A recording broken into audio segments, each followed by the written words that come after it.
জামাতের কঠিন চাপে পড়ে জামাত শিবিরের সমালোচনায় বিদ্ধ হয়ে বিএনপি এখন মনে হচ্ছে তারা ফ্যামিলি কার্ড থেকে পিছু হটতে বাধ্য হচ্ছে।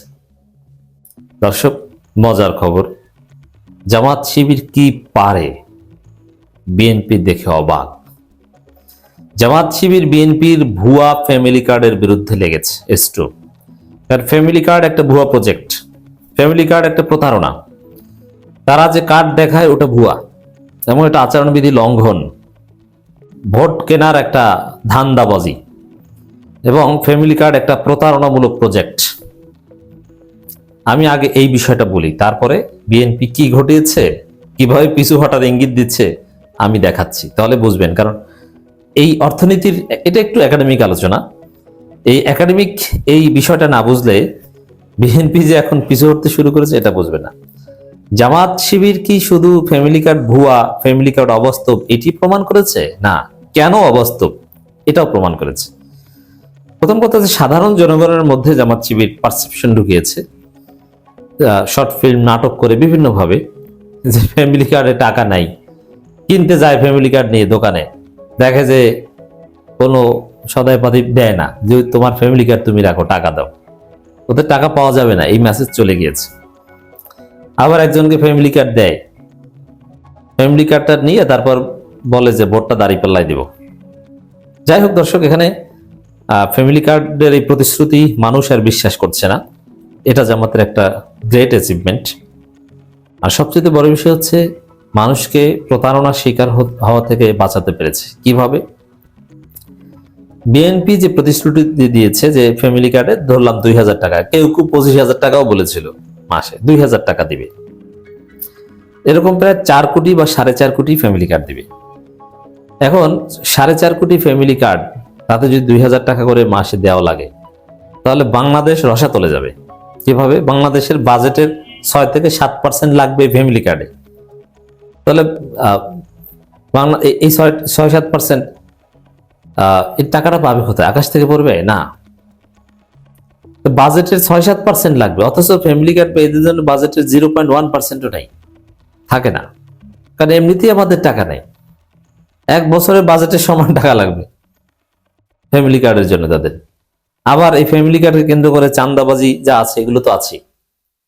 তো এইখানে সবচেয়ে বড় অর্থনৈতিক বা একাডেমিক কোয়েশ্চেন, যে বাংলাদেশে ভালনারেবল অনেক গ্রুপ রয়েছে যারা সিরিয়াসলি নিডি, যাদের কিছু একটা দরকার, আর্থিক সুবিধা দরকার, যেমন ভিজিডি কার্ড, ভিজিএফ কার্ড, আসলে একদম যারা পঙ্গু অথবা বৃদ্ধ ভাতা, এরকম অনেক আছে প্রয়োজন, অথবা কারো কারোর জন্য টিসিবি কার্ড আছে, এরকম অনেক সুযোগ সুবিধা আছে, সেগুলো কাদেরকে দেওয়া হয়? একদম নিডি যারা, তাদেরকে। এখন যদি ফ্যামিলি কার্ড এভাবে সার্বজনীন করা হয়, তাহলে ওই নিডি যারা, তাদেরটা তো কাটিল হবে, তাদের সুবিধা নিয়ে যার কম প্রয়োজন। কারণ 4.5 কোটি মানুষ, এত মানুষকে এরকম ফ্রি টাকা দেওয়ার সামর্থ্য বাংলাদেশ সরকারের নাই, প্রয়োজন, এটা দেওয়া উচিত না। এটা দিলে দেশের সৃজনশীলতা, ক্রিয়েটিভিটি, উৎপাদন ক্ষমতা কমে যাবে। কারণ মানুষ যদি বসে বসে 2000 টাকা পায়, তাহলে তো 2000 টাকার কাজ করবে না, বরং 2000 টাকার কাজ করান, আপনি কাজ করিয়ে টাকা দেন, দেশ উন্নত হবে। এখন এই জায়গায় এই যে ভালনারেবল বিভিন্ন গ্রুপ রয়েছে, যাদের জন্য আলাদা বাজেট রয়েছে, এরা বঞ্চিত হবে।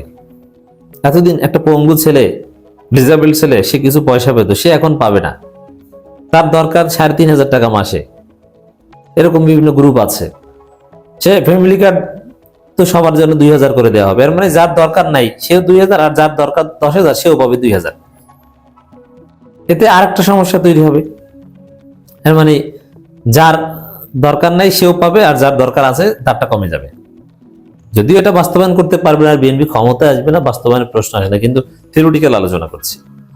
তো এ কারণে এই ফ্যামিলি কার্ড আসলে অর্থনৈতিক অস্থিরতা সৃষ্টি করবে, উৎপাদন কমিয়ে দিবে, একটা কর্মবিমুখ একটা নারী সমাজ তৈরি করবে। কারণ অনেক নারী, যেমন অনেক কাজ করেন, আমি একজনকে চিনি, যে শহরে এসেছেন, প্রথমে জাস্ট 2000 টাকা বেতনে কাজ করেছেন আমার বাসায়, এরপরে আস্তে আস্তে আরো 5-7টা বাসায় কাজ পেয়েছেন, এখন তিনি ভালো একটা টাকা ইনকাম করেন। তিনি কিন্তু 2000 টাকার ভরসায় শহরে এসেছেন, যে আমি 2000 টাকা তো পাবো। তার আরেক আত্মীয় তার কাছে থেকেছে যে 2000 টাকা তো পাবো, শুরু করি। কিন্তু যখন দেখবে যে না, আমি তো ফ্যামিলি কার্ড থেকে 2000 টাকা পাবো, তখন আর সেই চিন্তাই করবে না, সে কাজে নামবে না। 2000 টাকা তো পাই, গ্রামে যদি ফ্রি একটা জায়গায় থাকতে পারি, কোনো ভাড়া টাড়া নাই, বিদ্যুৎ বিল টিল কিচ্ছু নেই, গ্যাস টাস লাগে না, লাকড়ি টোকাবো আর খয়রাত করব, আর 2000 টাকা তো পাবোই, কিসের কাজ? লক্ষ লক্ষ নারীদের, এই যারা ভিক্ষাবৃত্তিতে অভ্যস্ত বা এই টাইপের, অনেকের মধ্যে এই চিন্তা ঢুকে যাবে, ভিক্ষা করে চাউল আনবো আর কিছু টাকা দরকার, যেগুলো ভিক্ষা পাওয়া যায় না, 2000 টাকা আছে। এভাবে একটা কর্মহীন একটা নারী সমাজ তৈরি করতে যাচ্ছে বিএনপি। এখন ওই যে অন্যান্য নিডি গ্রুপ, যাদের বেশি দরকার তারা পাচ্ছে না, একটা বেকায়দার অবস্থা, একটা অবাস্তব প্রতিশ্রুতি, ভুয়া প্রতিশ্রুতি, একটা ফালতু প্রজেক্ট। এটা যখন জামাত শিবিরের অর্থনীতিবিদরা, অ্যাক্টিভিস্টরা সবাই জাতির উদ্দেশ্যে প্রমাণ করতে পেরেছে এবং জাতি কনভিন্সড হয়েছে যে ফ্যামিলি কার্ড ভুয়া, এবং যখন জামাত বলেছে যে ফ্যামিলি কার্ড ভুয়া, এই ফ্যামিলি কার্ড কাউকে দেখলে এদেরকে ধরবেন, সিইসির রেফারেন্স দিয়ে বলেছে যে ফ্যামিলি কার্ড ভুয়া, তারপর থেকে ফ্যামিলি কার্ড কাউকে পকেটে নিয়ে হাঁটতে দেখি না। এর মানে কি? আচ্ছা, আমি চ্যালেঞ্জ দিয়ে বলছি, তারেক রহমান ফ্যামিলি কার্ড পকেটে নিয়ে হাঁটতে দেখাতে, পকেট থেকে বের করে। কিন্তু ডাক্তার তাহের যখন বলছেন এই ফ্যামিলি কার্ড দেখলে ধরবেন, তারপরে তারেক রহমান পকেটে ফ্যামিলি কার্ড দেখেছেন, বের করেছে? বিএনপির কাউকে দেখেছেন যে ফ্যামিলি কার্ড বের করে দেখিয়েছে বা কাউকে দিচ্ছে এইটা পাবেন? না। এর মানে পিছু হটতে বাধ্য হয়েছে।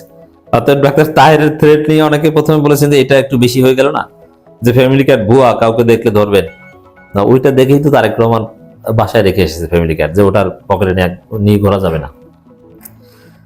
অথচ যেমন ইত্তেফাকের যে খবরটা আমি বিশ্লেষণ করছি এখন, ফ্যামিলি কার্ডের মাধ্যমে সরকারের সুবিধাগুলোকে এক জায়গায় আনতে হবে, সেখানে তারেক রহমানের একটা পুরনো, মানে একটা দোয়া মাহফিলে, ওটা আচরণবিধি লঙ্ঘন ছিল কিন্তু কোনো ব্যবস্থা নেওয়া হয়নি, একটা দোয়া মাহফিলে তারেক রহমান আচরণবিধি লঙ্ঘন করে, ওটা 22 তারিখের আগের খবর, তখন ফ্যামিলি কার্ডের প্রচারণা চালিয়েছিলেন, তখন পকেট থেকে একটা ফ্যামিলি কার্ড বের করেছিলেন স্যাম্পল, ওইটাই ভুয়া। এইভাবে স্যাম্পল দেখানো জায়েজ নেই। তো ওইটা ছবি দিয়ে নতুন রিপোর্ট করেছে, পুরনো ছবি দিয়ে নতুন রিপোর্ট করেছে তারেক রহমানের নতুন বক্তব্য, ফ্যামিলি কার্ডের মাধ্যমে সরকারের সুবিধাগুলো এক জায়গায় আনতে চাই। তো দর্শক, এটা প্রথম কথা হচ্ছে, ফ্যামিলি কার্ড এখন আর পকেটে নিয়ে ঘুরে না, ধরা এক জায়গায় খেয়েছে, পিছু হটেছে। দ্বিতীয় কথা হচ্ছে যে এতদিন বলতো যে আমরা এই দেবো সেই দেবো এই করবো, নতুন ফ্যামিলি কার্ড, এখন তারেক রহমান সুর চেঞ্জ করেছে যে না না, আমরা আসলে ওইভাবে না, আমরা সরকারের সুবিধাগুলো এক জায়গায় আনতে। যখনই জামাত শিবিরের লোকজন প্রমাণ করলো, আরে আপনি কিসের ফ্যামিলি কার্ড দিবেন, অলরেডি টিসিবি কার্ড আছে, ভিজিডি, ভিজিএফ কার্ড, ওরকম অনেক কার্ড আছে, 46 লক্ষ মানুষ বিভিন্ন কার্ড পায়, আপনি কি করবেন? এখন বলছে যে না না, আমরা অলরেডি আছে, ওইগুলো সব একত্রে আনবো। আমরা যখনই জামাত শিবির প্রশ্ন করেছে আপনি টাকা পাবেন কোথায়, ফালতু কথা বলেন কেন, বলছে না না, টাকা এখন যা দেওয়া হয় ওইটাকে আমরা একটু আধুনিক করবো, এক জায়গায় আনবো। বুঝতে পারছেন ধরা খেয়ে কিভাবে পিছু হচ্ছে বিএনপি?